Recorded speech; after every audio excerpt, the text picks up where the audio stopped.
Hello everyone. Today I am going to show you a small tip in Facebook, but useful.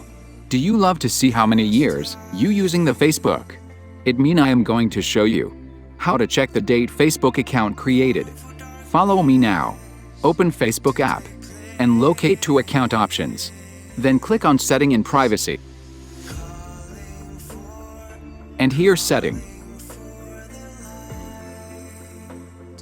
Scroll down and find access your information.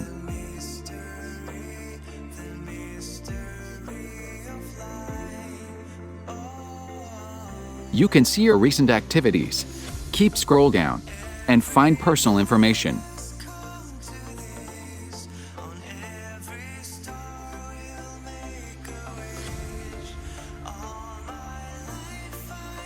Now you can see your Facebook account created date.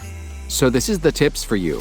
And you guys love to watch more tricks and tutorials with me, with step-by-steps. Please join with me.